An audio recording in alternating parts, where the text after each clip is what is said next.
नमस्कार साथियों, बिहार शिक्षक भर्ती बीपीएससी टीआरई 4.0 के लिए एनसीईआरटी भूगोल पर आधारित प्रश्नों की श्रृंखला में आप सभी का स्वागत है। आज के एपिसोड नंबर 17 में हम आपके लिए क्लास 10th एनसीईआरटी से कुल 38 प्रश्न लेकर आए हैं और ये 38 प्रश्न आपके क्लास 10th एनसीईआरटी से लिए गए हैं। और क्लास 10th एनसीईआरटी में अध्याय नंबर 1 है संसाधन एवं विकास, और संसाधन एवं विकास से हमने आपके ये कुल 38 प्रश्न बनाए हैं। इसके अलावा कल हमने आपका बीपीएससी टीआरई 2.0 में क्लास 10th एनसीईआरटी से पूछे गए सभी प्रश्नों को हमने 40 प्रश्नों को एक साथ में कराया था, जो आपके बीपीएससी प्रीवियस ईयर क्वेश्चन से आपके लिए गए थे। वो आपके लिए महत्वपूर्ण तो थे ही, इसके अलावा आपके जो जितने भी प्रश्न बन सकते हैं इस चैप्टर से संसाधन एवं विकास से कुल 38 प्रश्न आज हम आपके लिए लेकर आए हैं। तो आप 38 प्रश्नों का आज आप सभी लोग टेस्ट दीजिए और कल हम आपसे मिलेंगे दोपहर में। आपकी जो क्लास होगी 12:30 पर होगी, तो आप लोग रेडी रहिएगा 12:30 बजे, और लगभग इसी के टाइम पे आपकी क्लास होगी। पहली क्लास 12:30 बजे होगी और दूसरी क्लास आपकी जो होगी वो होगी आपकी रात में 8 बजे। कुछ समय तक इसी टाइम पे क्लासेस आपकी चलेंगी। और एपिसोड नंबर 17 है हमारा overall. Class 11th NCERT already complete हो चुका है और क्लास 10th एनसीईआरटी हम स्टार्ट कर चुके हैं। पहला प्रश्न आपके सामने है, निम्नलिखित में से कौन जैव संसाधन नहीं है। आपको प्रश्नों का जो है उत्तर नंबर के साथ में बताना, सीक्वेंस के साथ में बताना कि 1 में ए होगा या बी होगा या सी होगा। और साथ में बहुत सारे अभ्यर्थी रिपीटिशन कर देते हैं, तो रिपीटिशन की वजह से आपका जो कमेंट हो स्पैम में भी जा सकता है, तो इसलिए इससे बचें। बहुत ज़्यादा आपको वर्ड्स नहीं यूज़ करने हैं, तो आप 1 का ए, 1 का बी, 1 का सी सिंपली आप ये लिख सकते हैं। बहुत ज़्यादा आपको लिखने की ज़रूरत नहीं है। तो इसमें आते हैं, पहला प्रश्न आपका, कौन सा जैव संसाधन नहीं है, कौन सा बायोटिक रिसोर्स नहीं है। ऑप्शन ए है वनस्पति जात, ऑप्शन बी है चट्टान, ऑप्शन सी है प्राणी जगत, या ऑप्शन डी है उपयुक्त में से एक से अधिक। तो आपसे पूछा जा रहा है कि निम्नलिखित में से कौन जैव संसाधन नहीं है। जैव संसाधन नहीं है इसका मतलब है आपसे अजैव संसाधन पूछा जा रहा है। तो अजैव संसाधन यहाँ पर कौन सा हो जाएगा, चट्टानें आपका राइट आंसर हो जाएगा। तो पहले नंबर प्रश्न का जो राइट आंसर है वो है चट्टानें। वनस्पति जात और प्राणी जात किस में आएंगे, ये जैव संसाधन के अंतर्गत आएंगे। वनस्पति जात और प्राणी जात किस में आएंगे, जैव संसाधन के अंतर्गत आएंगे। चट्टान और जैव संसाधन के अंतर्गत आएगा। चूंकि जैव संसाधन नहीं है पूछा, तो इसलिए आपका राइट आंसर चट्टान हो जाएगा। तो पहले नंबर प्रश्न का राइट आंसर बी है चट्टान। जैव संसाधन क्या होते हैं, तो जैव संसाधन ऐसे संसाधन होते हैं जिनकी प्राप्ति हमें जीवमंडल में या जैव मंडल में होती है, जिनमें जीवन व्याप्त होता है। इन संसाधनों को हम जैव संसाधन कहते हैं। अजैव संसाधन कैसे संसाधन होते हैं, जो निर्जीव वस्तुओं से मिलकर बने होते हैं, जैसे चट्टान। इसके अलावा इन्वायरमेंट की क्लास में हमने आपसे डिटेल में डिस्कस कर रखा है। चलिए अगला प्रश्न पे चलते हैं। निम्नलिखित में से कौन अनवीकरण योग्य संसाधन है। अनवीकरण योग्य संसाधन का मतलब है नॉन रिन्यूएबल रिसोर्सेज हैं। नॉन रिन्यूएबल रिसोर्सेज आपको बताने हैं कि कौन इसमें नॉन रिन्यूएबल रिसोर्सेज हैं, अनवीकरणीय योग्य संसाधन है। सौर ऊर्जा और पवन ऊर्जा, खनिज और जीवाश्म ईंधन। क्या आंसर होगा इस प्रश्न का, तो सेकंड नंबर प्रश्न में बताइएगा कमेंट करके कि अनवीकरण योग्य संसाधन आप किनको मानेंगे। तो राइट आंसर आपका है खनिज है, और राइट आंसर आपका जीवाश्म ईंधन है। तो जीवाश्म ईंधन और खनिज ऐसे संसाधन होते हैं जो एक बार इस्तेमाल होने के बाद समाप्त हो जाते हैं, उनको दोबारा से उत्पन्न नहीं किया जा सकता है। थोड़े समय में, बहुत उतना ही समय लगेगा जितने समय में उनका निर्माण हुआ है, तो हजारों लाखों वर्ष लगते हैं दोबारा निर्माण होने में। ऐसे संसाधनों को हम अनवीकरण योग्य संसाधन, नॉन रिन्यूएबल रिसोर्सेज में रखते हैं। तो राइट आंसर आपका खनिज और जीवाश्म ईंधन दोनों है।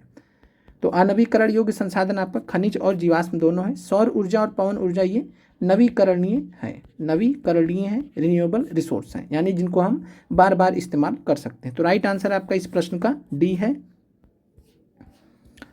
अगला प्रश्न है, भारत की सीमांतर्गत अंतर्गत क्षेत्र तट से कितने समुद्री मील या किलोमीटर तक समुद्र की ओर फैली हुई है। तो बीपीएससी सिविल सर्विसेज में पूछा गया सवाल आपसे, भारत के सीमांत अंतर्गत क्षेत्र तट से कितने समुद्री मील तक समुद्र की ओर फैली हुई है। 10 समुद्री मील तक है, 16 समुद्री मील तक है, या 12 समुद्री मील तक। तीसरे नंबर प्रश्न में क्या राइट आंसर होगा, कमेंट कीजिएगा।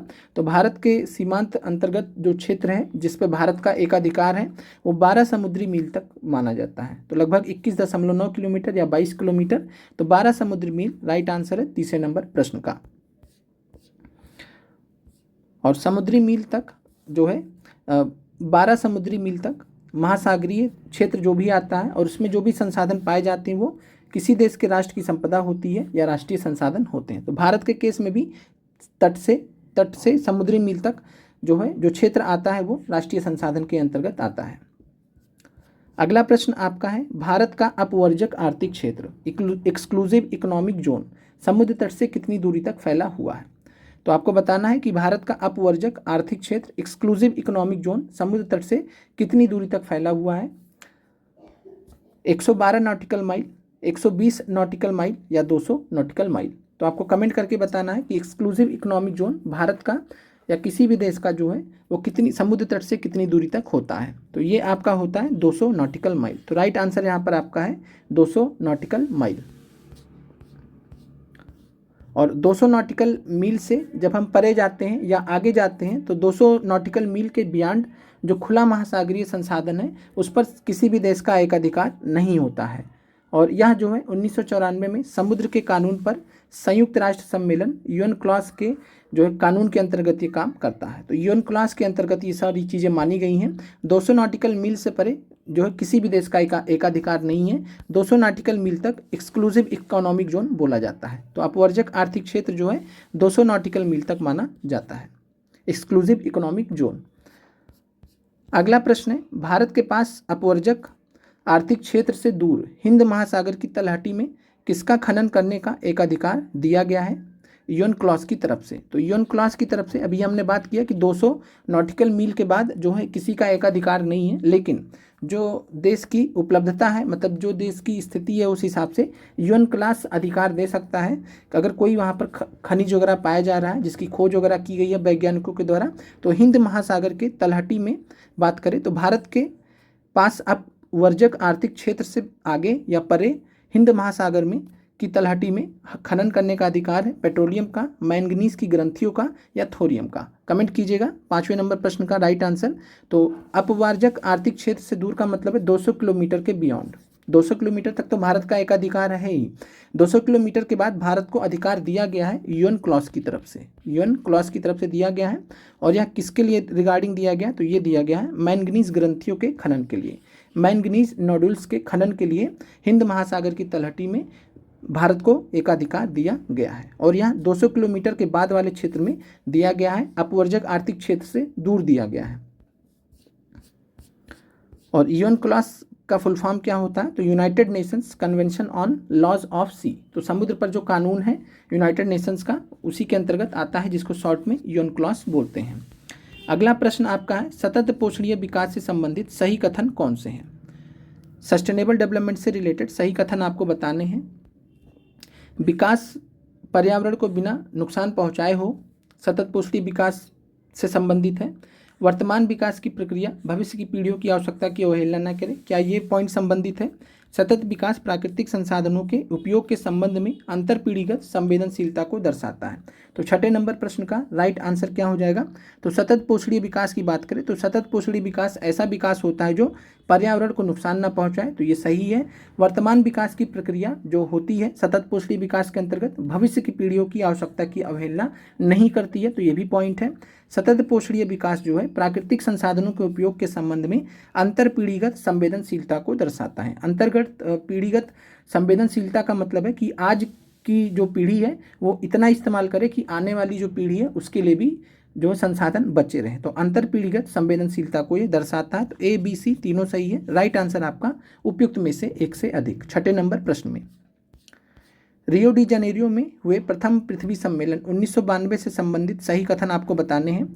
तो कल हमने देखा था कि रियो डी जनेरियो सम्मेलन कब हुआ था, 1992 में।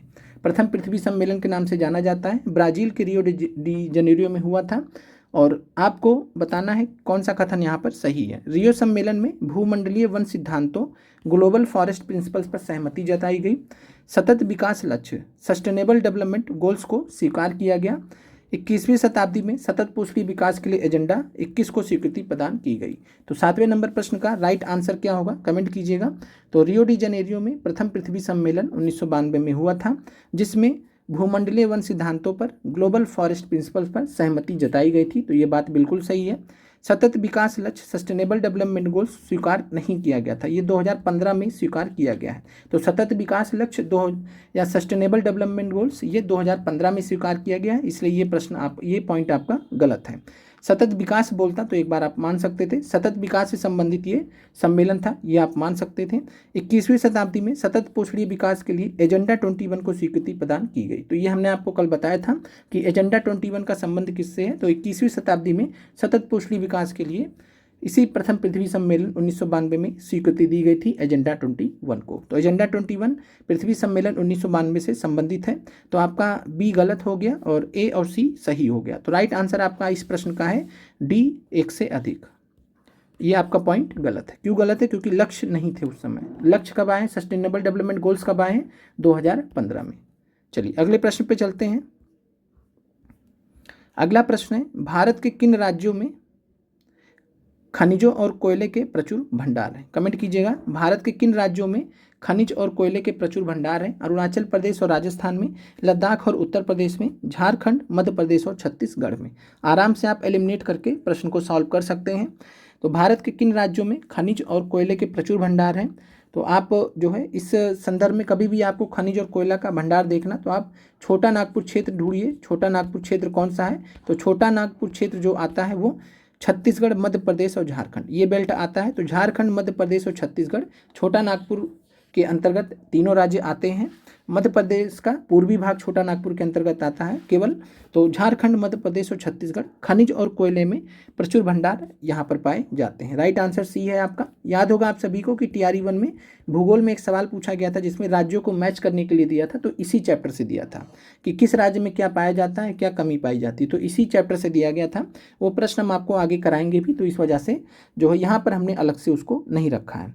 चलिए अगला प्रश्न आपका है, भारत का शीत मरुस्थल कोल्ड डिजर्ट किस राज्य में स्थित है?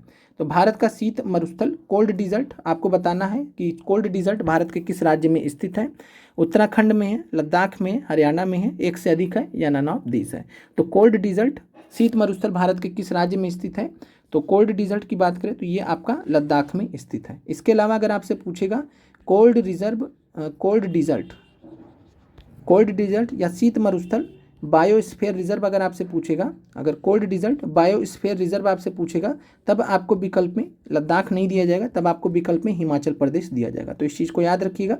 अगर कोल्ड डिजर्ट शीत मरुस्थल पूछेगा तो लद्दाख आपको विकल्प में मिलेगा।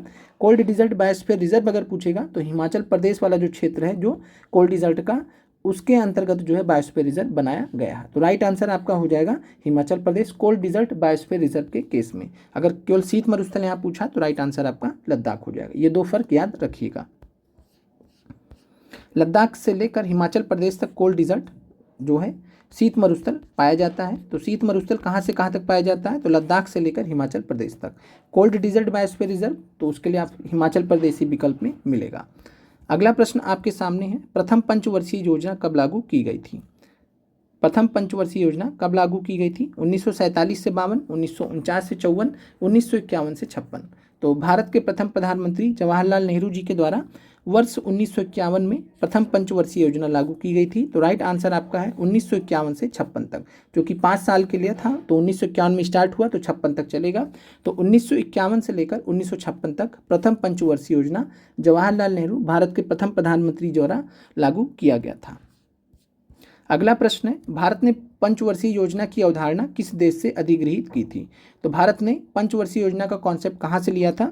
चीन से लिया था, अमेरिका से लिया था, या पूर्व सोवियत संघ से? यानी जो पहले सोवियत संघ हुआ करता था, जो जिसमें सबसे महत्वपूर्ण देश रूस हुआ करता था, तो पूर्व सोवियत संघ। क्या राइट आंसर होगा? तो पंचवर्षीय योजना की बात आपसे जब भी पूछेगा तो पंचवर्षीय योजना जो भारत ने कॉन्सेप्ट लिया है वो पूर्व सोवियत संघ के कॉन्सेप्ट से लिया। तो पूर्व सोवियत संघ जो 1991 के पहले एग्जिस्ट करता था, 1991 में इसका विघटन हो गया था सोवियत संघ का।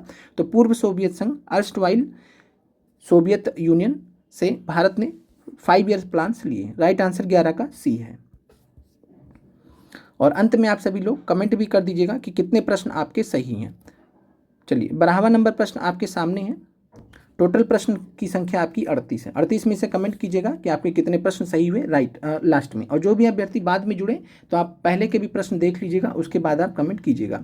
भारत की प्रथम पंचवर्षीय योजना किस पर आधारित थी? हेरोड डोमर मॉडल पर, महाल नोबिस मॉडल पर, दादा भाई नौरोजी के मॉडल पर। तो भारत की प्रथम पंचवर्षीय योजना किस पर आधारित थी? कमेंट कीजिएगा।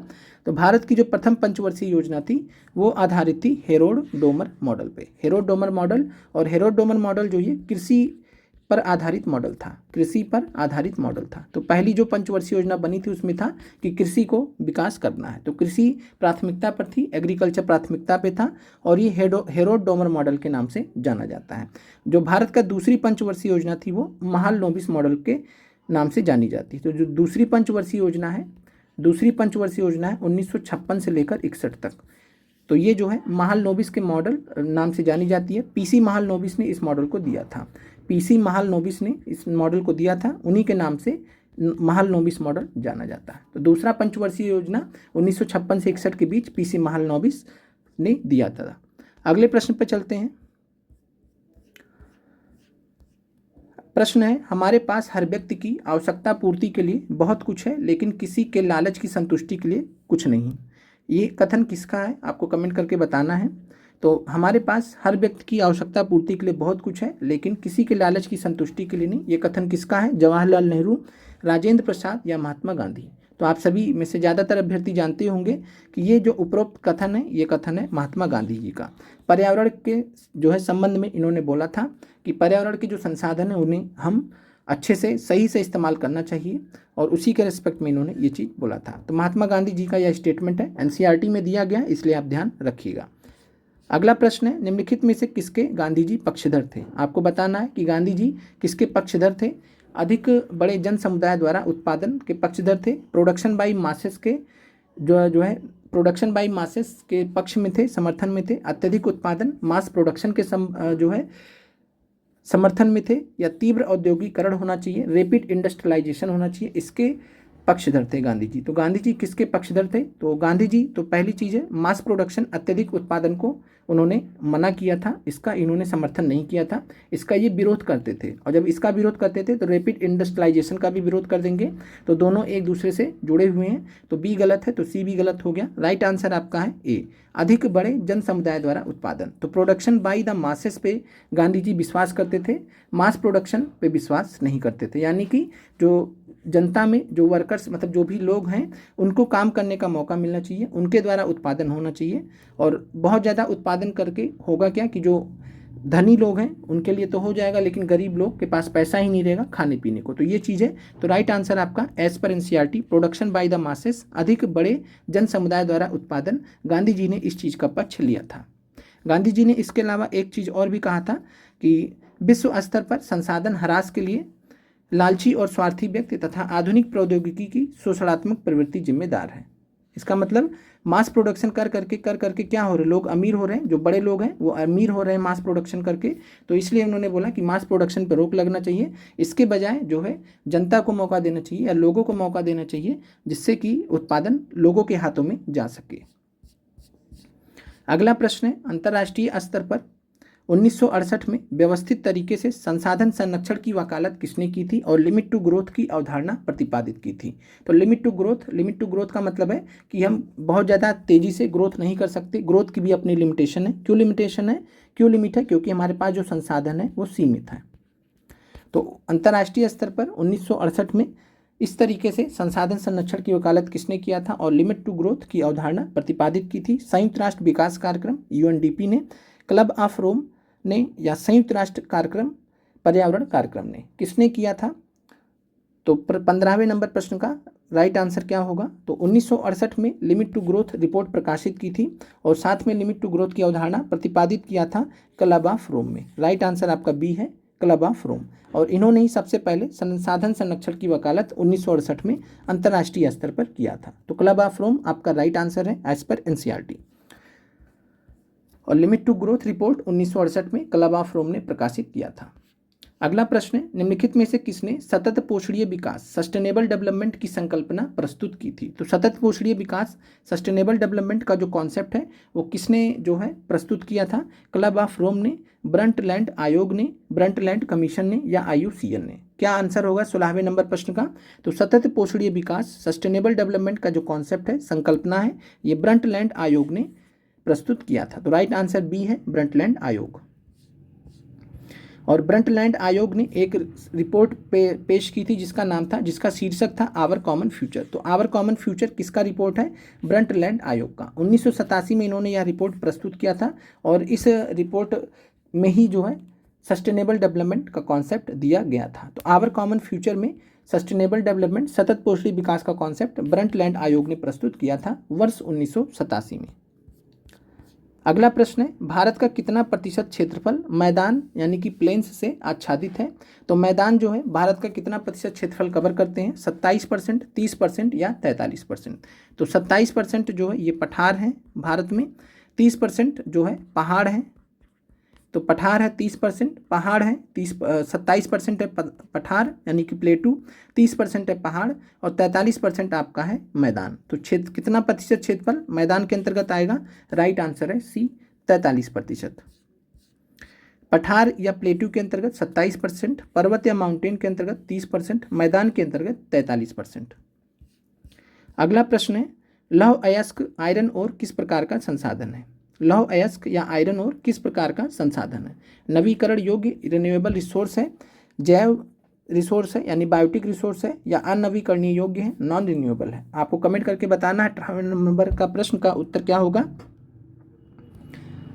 तो राइट आंसर आपका 18वें नंबर प्रश्न का है लौह अयस्क या आयरन ओर होता है, एक बार आपने इस्तेमाल कर लिया तो दोबारा आप उसको उत्पन्न नहीं कर सकते हैं, बहुत समय लग जाएगा दोबारा से उत्पन्न होने में। तो अनवीकरण योग्य संसाधन के अंतर्गत हम रखते हैं, नॉन रिन्यूएबल रिसोर्स के अंतर्गत रखते हैं। लौह अयस्क 18वें नंबर प्रश्न का राइट आंसर सी है। जैव क्यों नहीं होगा? क्योंकि जो है ये निर्जीव होता है, लौह अयस्क निर्जीव होता तो ये भी नहीं हो सकता। नवीकरण होता नहीं है तो आपका A और B कैंसिल आउट हो गया। 18वें में राइट आंसर सी है। अगला प्रश्न है, ज्वारीय ऊर्जा टाइडल एनर्जी निम्नलिखित में से किस प्रकार का संसाधन है। आपको बताना है ज्वारीय ऊर्जा टाइडल एनर्जी जो होता है वो किस प्रकार का संसाधन है। पुनः पूर्ति योग्य है, रिप्लेनिशेबल रिसोर्स है, अचक्रीय यानी कि नॉन रिसाइक्लेबल है, अजैव है यानी कि अबायोटिक है। तो ज्वारीय ऊर्जा टाइडल एनर्जी आपको बताना है कि किस प्रकार का संसाधन माना जाता है। तो जो ज्वारीय ऊर्जा होता है ये आपके NCERT में प्रश्न आपको एक्सरसाइज में मिल जाएंगे।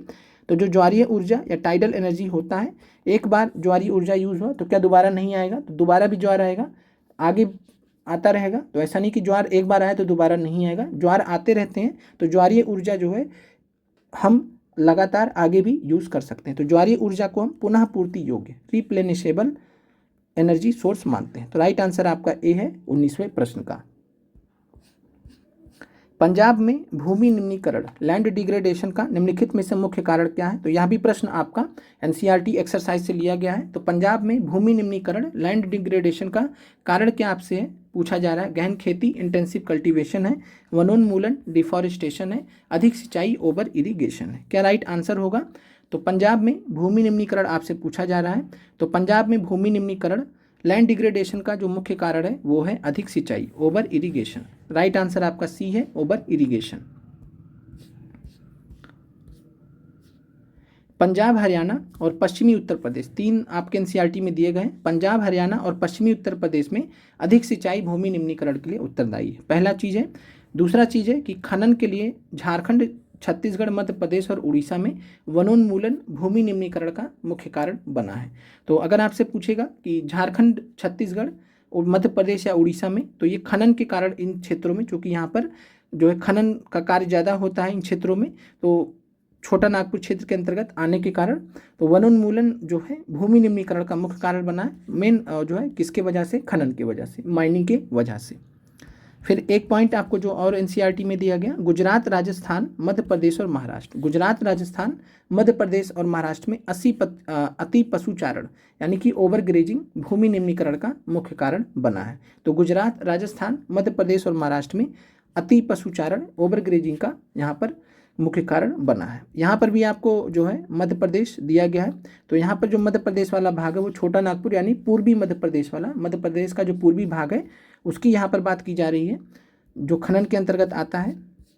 वैसे जो मध्य प्रदेश का भाग है वो अति पशुचारण की वजह से भूमि निम्नीकरण का शिकार बना है। चलिए अगले प्रश्न पर चलते हैं। निम्नलिखित में से किसके द्वारा भूमि निम्नीकरण की समस्या को कम किया जा सकता है?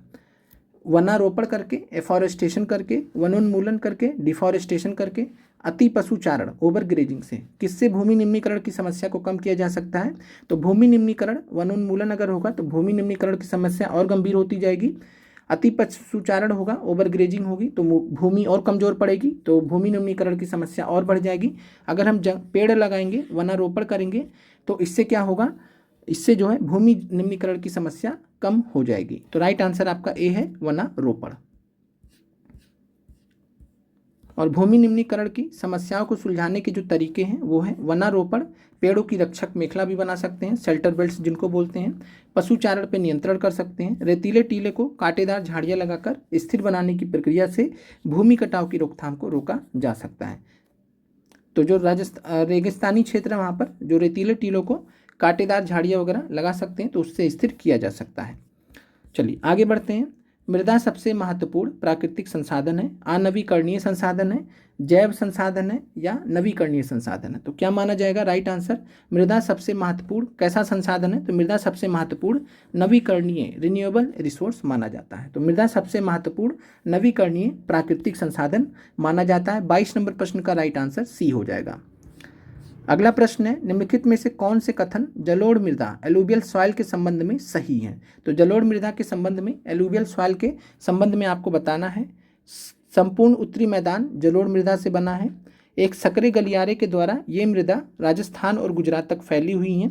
हिमालय की 3 महत्वपूर्ण नदी तंत्रों सिंधु, गंगा और ब्रह्मपुत्र नदियों द्वारा लाए गए निक्षेपों से बनी है जलोढ़ मृदा। क्या राइट आंसर होगा 23 नंबर प्रश्न का? तो 23 नंबर प्रश्न का राइट आंसर जो होगा, संपूर्ण उत्तरी मैदान जलोढ़ मृदा से बना, ये बात बिल्कुल सही है। तो संपूर्ण उत्तरी मैदान जो कि सिंधु, गंगा और ब्रह्मपुत्र नदियों के लाए गए निक्षेपों से बना है, तो ये भी सही है। और एक सकरा गलियारा के अंतर्गत ये मृदाएं राजस्थान और गुजरात तक भी फैली हुई हैं। एक पतली पट्टी है उसी के अंतर्गत। तो ए, बी, सी तीनों यहाँ पर आपके सही हैं। 23 नंबर में आपका राइट आंसर डी होगा।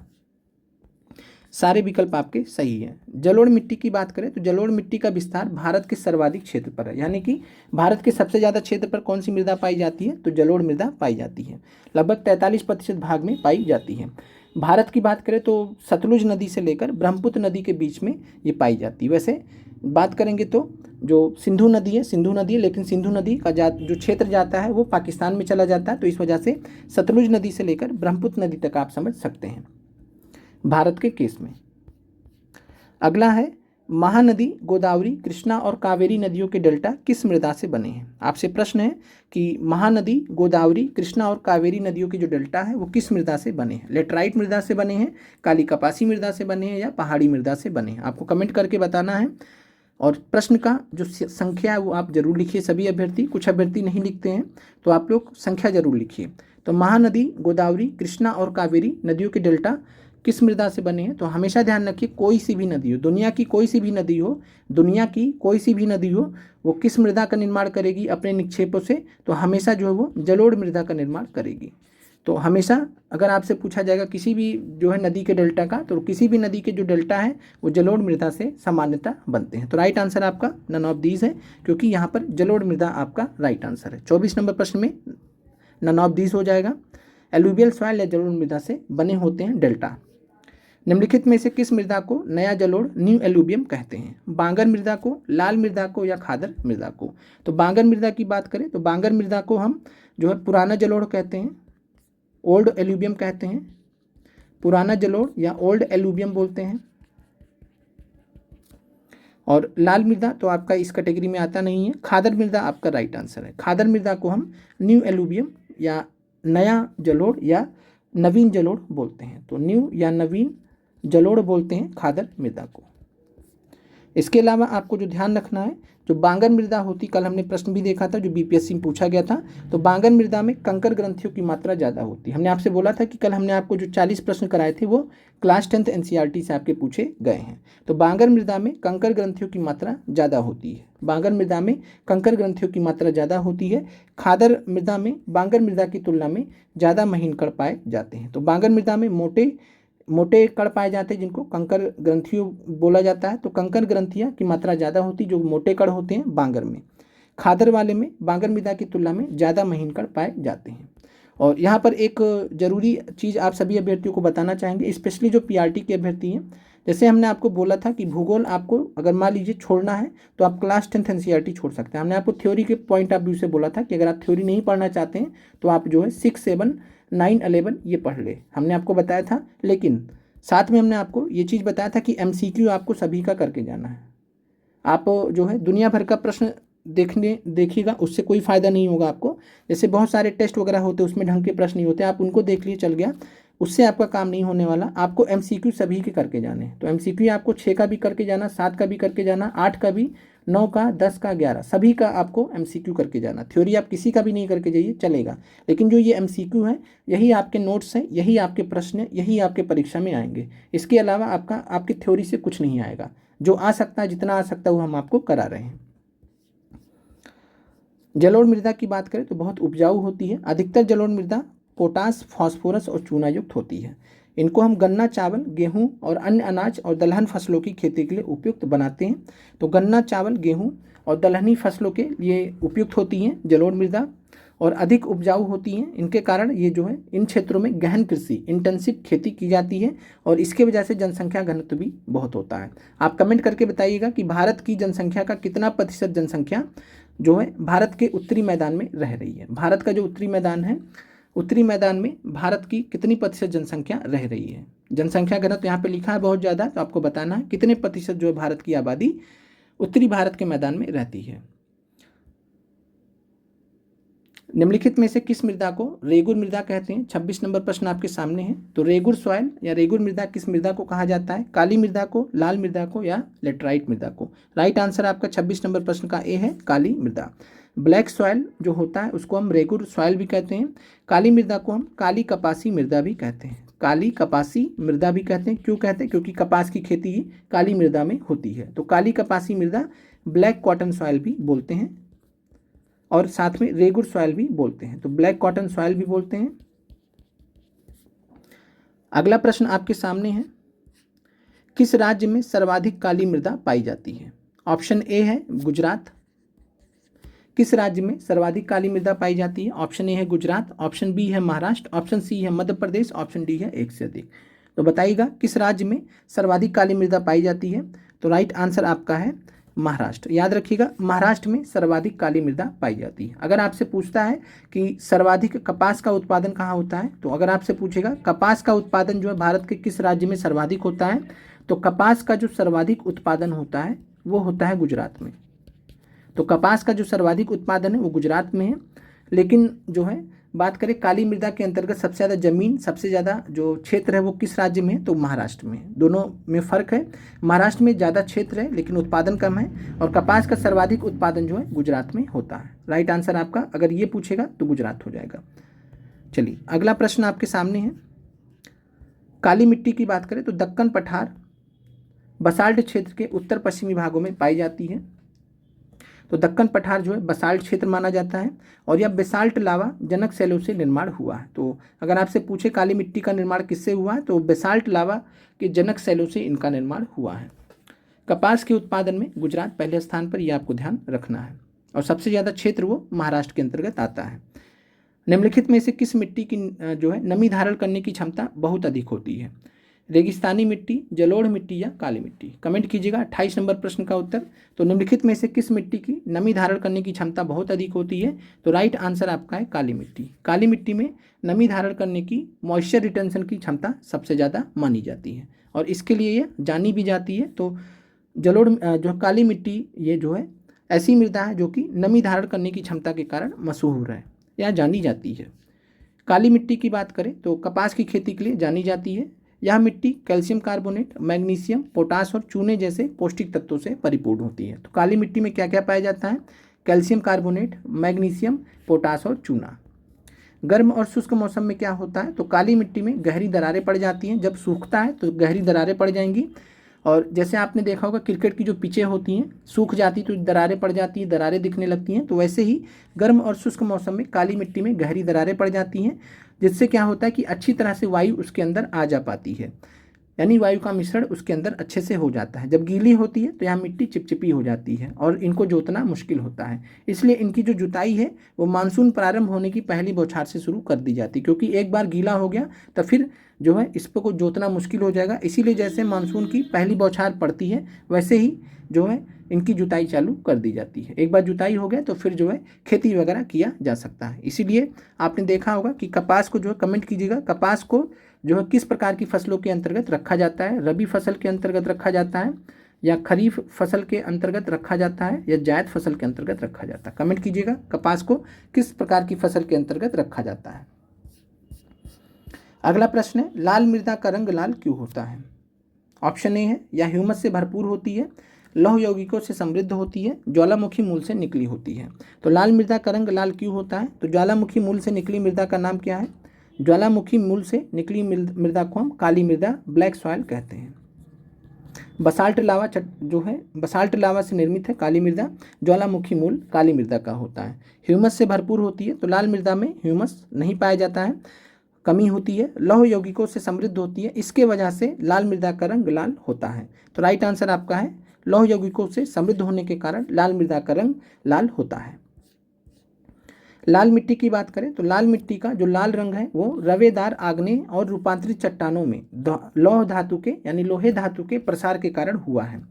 तो लाल मिट्टी का जो लाल रंग है वो रवेदार आग्नेय और रूपांतरित चट्टानों में लौह धातु के प्रसार के कारण हुआ है। और इनका जो पीला रंग है, लाल और पीली मिट्टी भी बोला जाता है एक साथ में। तो लाल और पीली मिट्टी, तो लाल तो वैसे रहते हैं लेकिन पीला कब हो जाता है? तो जब इसमें जब ये जल में घुलती हैं तो ये पीला रंग इनमें हो जाता है। तो जब जल में जो है जल के साथ में इनका योजन होता है तो जल योजन के कारण इनका रंग पीला हो जाता है। तो लाल मृदा पीली भी हो जाती है जब जल के संपर्क में आती है, वैसे इसका रंग लाल होता है। किसके कारण होता है? लौह धातु के प्रसार के कारण। लाल मृदा की बात करें तो दक्कन पठार के पूर्वी और दक्षिणी हिस्सों में पाई जाती है, रवेदार आग्नेय चट्टानों पर कम वर्षा वाले भाग में, जैसे कि ओडिशा, छत्तीसगढ़, मध्य गंगा के मैदान के दक्षिणी छोर, पश्चिमी घाट के पहाड़ी पर। तो आपको इतना लंबा नहीं याद रखना, बस ओडिशा छत्तीसगढ़ आप याद रख लीजिए।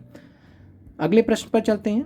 अगला प्रश्न आपके सामने है, लेटराइट मृदा से संबंधित आपको सही कथनों पर विचार करना है। लेटराइट मृदा से संबंधित आपको सही कथनों पर विचार करना। ऑप्शन ए है आपके सामने, लेटराइट मृदा उच्च तापमान और अत्यधिक वर्षा वाले क्षेत्रों में विकसित होती है। लेटराइट मृदा में ह्यूमस की मात्रा कम पाई जाती है। यह मृदा भारी वर्षा से अत्यधिक निछालन का परिणाम है। तो लेटराइट मृदा जब भी आए तो आप निछालन या लीचिंग की प्रक्रिया को जानते हैं। तो निछालन या लीचिंग की जो प्रक्रिया होती क्या होती है? जब बहुत भारी वर्षा होती है तो मिट्टी की परतें जो हैं हट जाती है, मिट्टी की जो ऊपरी परत है वो हट जाती है। और इसके वजह से क्या होता है कि जो मिट्टी की ऊपरी परत हटने के कारण क्या होता है कि जो ऊपरी परत है वो एक जो है चली जाती है, और मिट्टी का जो निचला परत है जो जिसमें जो कह सकते हैं कि जो लोहे के जो तत्व हैं, लोहे के जो यौगिक हैं वो उभर कर सामने आ जाते हैं। तो ऊपरी परत मृदा की हट जाती है और इस प्रक्रिया को बोलते हैं निछालन या लीचिंग। तो राइट आंसर आपका सी है।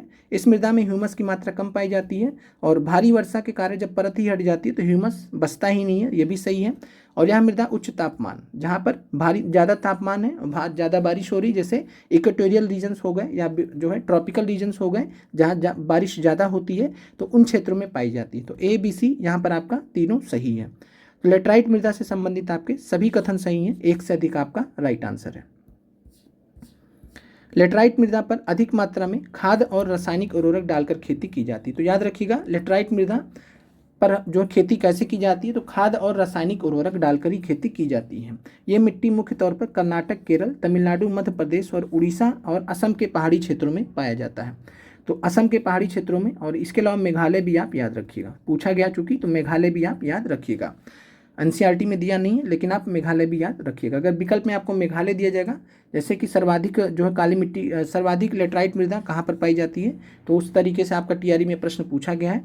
तो मेघालय विकल्प में था। अलग अलग प्रश्नों में अलग अलग विकल्प रहा है। कर्नाटक, केरल, जो है तमिलनाडु, ये आपके पश्चिमी भाग वाला, पश्चिमी घाट वाले जो क्षेत्र है जहाँ पे भारी बारिश होती है मानसून के समय, तो पश्चिमी घाट वाला जो क्षेत्र है कर्नाटक, केरल, तमिलनाडु, भारी बारिश के कारण इस क्षेत्र में जो है लेटराइट मृदा पाई जाती है। इसके अलावा मध्य प्रदेश, उड़ीसा में भी कुछ मात्रा में, और असम के पहाड़ी क्षेत्रों में, और साथ में मेघालय। तो ये आपको कर्नाटक, केरल, तमिलनाडु, असम और मेघालय ये आपको याद रखना है।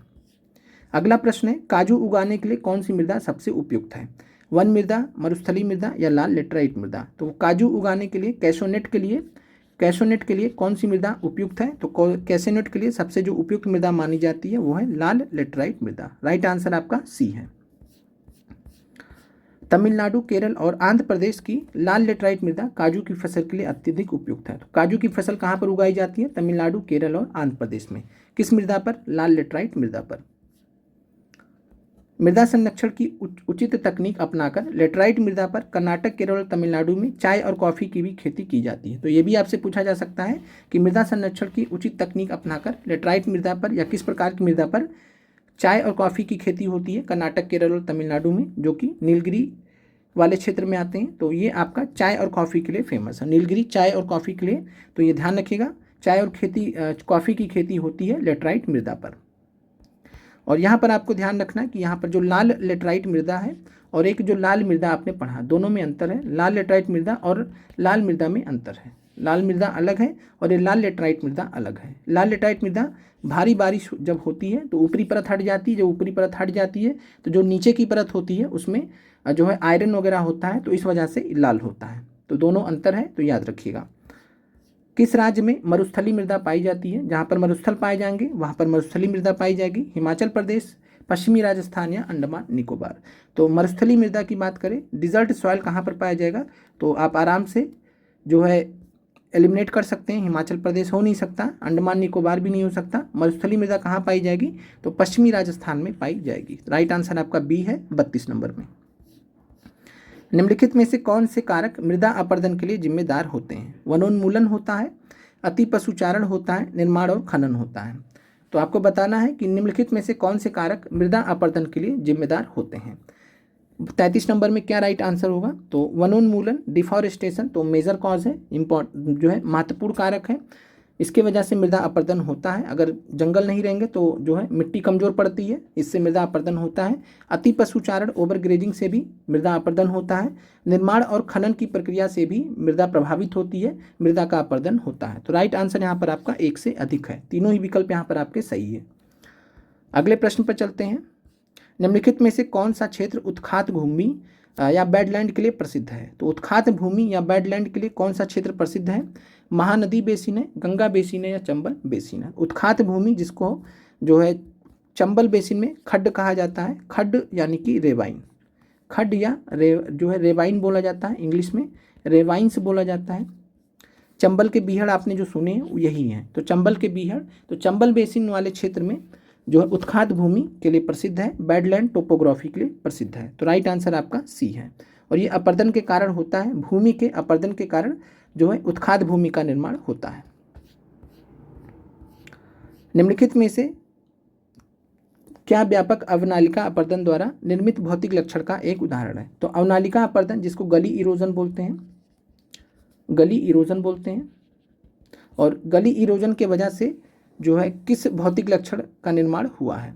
केरल के बैक वाटर्स का निर्माण हुआ है, मालदा गैप का निर्माण हुआ है, या कच्छ का रण का निर्माण हुआ है?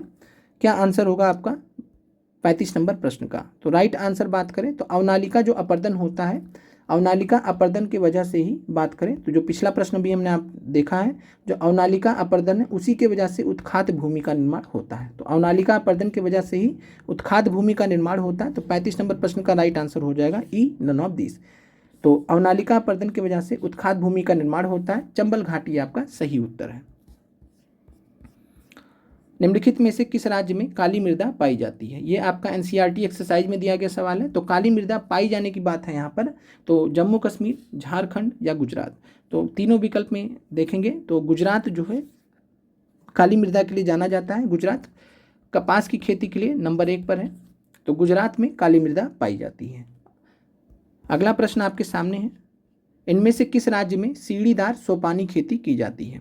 तो सीढ़ीदार सोपानी खेती, सीढ़ीदार या सोपानी खेती जो होती है वो भारत के किस राज्य में की जाती है, ये आपको बताना है।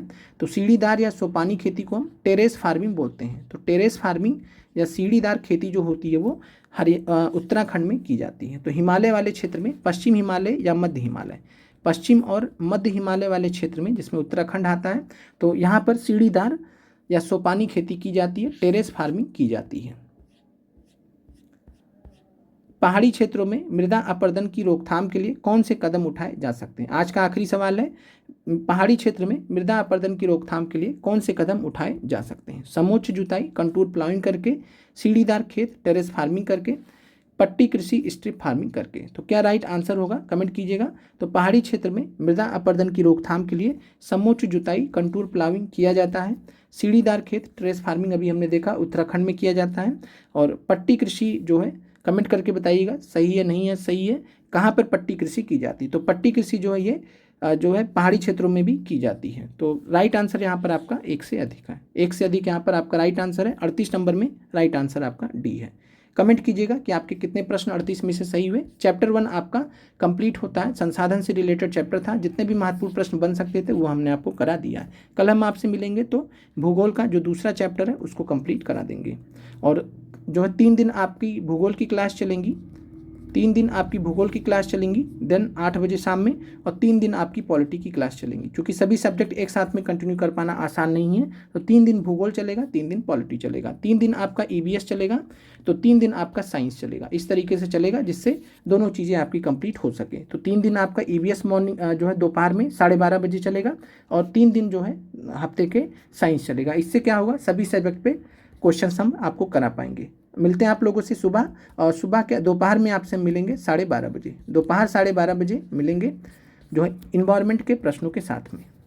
आप लोगों का देखने के लिए धन्यवाद।